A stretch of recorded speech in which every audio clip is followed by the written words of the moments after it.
PAS telah melalui pahit maung perjuangan, era jatuh dan bangun. Bermula dari sebuah organisasi terdiri dari kumpulan ulama di dalam UMNO, kemudiannya keluar dari UMNO, memilih untuk mewujudkan entiti politik sendiri. PAS telah melakukan pelbagai anjakan untuk kelangsungan perjuangan dan menerokai pelbagai titik perimbangan untuk mengembangkan pengaruh. Dari organisasi yang amat daif, menumpang ihsan berteduh di bawah bumbung madrasah milik ulama UMNO dengan berbekalkan mesin paip buruk, PAS hari ini telah muncul sebagai kabilah politik yang menguasai pelbagai teknologi komunikasi moden, didukung bukan lagi oleh tok guru dan lebay kampung, tetapi oleh barisan profesional dan teknokrat dari pelbagai lapisan dengan pemikiran semakin terbuka, berdaya usahawan tinggi, mengikhtiarkan sumber rezeki secara berdikari. Program pendidikan negara adalah program dasar ekonomi baru yang paling berjaya, memenuhi matlamat membasmi kemiskinan dan menyusun semula masyarakat. Program pendidikan negara telah berjaya menghasilkan lebih ramai cerdik pandai dan tenaga profesional di kalangan generasi muda ummah. Ramai di antara mereka berminat dalam politik. Ramai yang mahu berperanan aktif di dalam politik.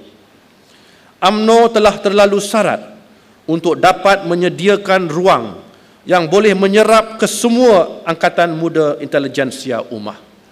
Di samping itu, berlaku budaya overprotective yang diamalkan di kalangan sebahagian pemimpin UMNO yang tidak bersedia menerima kehadiran angkatan intelijensia muda ini kerana bimbang angkatan muda bakal mencabar status quo pemimpin. Ditambah dengan gelombang kebangkitan Islam sejagat, angkatan muda intelijensia ummah ini sedikit demi sedikit telah menjadi tenaga baru di dalam PAS. Mereka memberikan kekuatan baru, mereka menyuntik budaya baru, mereka melakar imej baru PAS. Mereka didewasakan di tapak semayan politik yang sehingga kini tidak memperlihatkan budaya bermegah-megah berbentuk material atau dihiasi dengan pakaian dan kenderaan berjenama. Mereka tidak bersantai di coffee house atau di lounge hotel ternama, tetapi bersantai di warung dan di kedai kopi, berkiamulai di masjid, berusrah di surau. Lalu berlaku asimilasi budaya yang amat erat, menggabung dan mengimbangkan tradisi dengan modernisasi, mencantumkan komponen duniawi dengan ukhrawi, menghasilkan produk politik yang berupaya menyampaikan tazkirah di pondok dan madrasah pada masa yang sama, bertenaga untuk berdebat di auditorium universiti dan di forum antarabangsa. Kehadiran mereka telah mengubah kaedah dan pendekatan politik PAS. Kehadiran mereka semakin terasa. Semasa berucap kepada perwakilan UMNO Johor Bahru pada 19 Februari 2000, mantan Timbalan Presiden UMNO Tun Musa Hitam memperingatkan, petikkan, terang-terang saya berani menyatakan sekarang bahawa PAS telah berjaya dengan hujah-hujahnya memikat orang-orang Islam. PAS terus melakukan pelbagai eksperimen politik. Dengan sumber tenaga yang semakin ramai dan semakin pelbagai, PAS terus mereka cipta resipi politik yang cuba diadaptasikan sehampir mungkin dengan audiens dan teater yang dihadapi.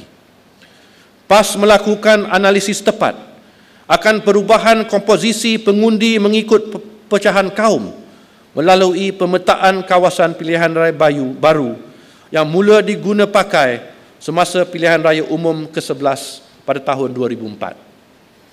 PAS menyedari lalu menerima hakikat bahawa untuk merealisasikan cita-cita politiknya, mereka perlu menjalin kerjasama dengan bukan Melayu.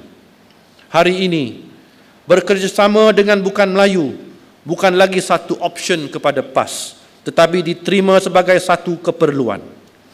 Dalam pilihan raya umum ke-12, PAS mengulangi kejutan kejayaan. Di samping mengekalkan pemerintahan di Kelantan, PAS turut menguasai negeri Kedah. Walaupun PAS memenangi hanya 6 dari 59 kerusi Dewan Negeri di Perak, adun PAS diperkenankan oleh Duli Yang Maha Mulia Paduka Seri Sultan Perak dilantik ke jawatan Menteri Besar. PAS kini berada dalam satu tahap keyakinan diri yang amat tinggi akan kekuatan politiknya. PAS kini mempercayai pengaruh parti tersebut tidak lagi terbatas di kalangan Melayu, tetapi yakin bahawa perjuangan mereka semakin difahami oleh bukan Melayu.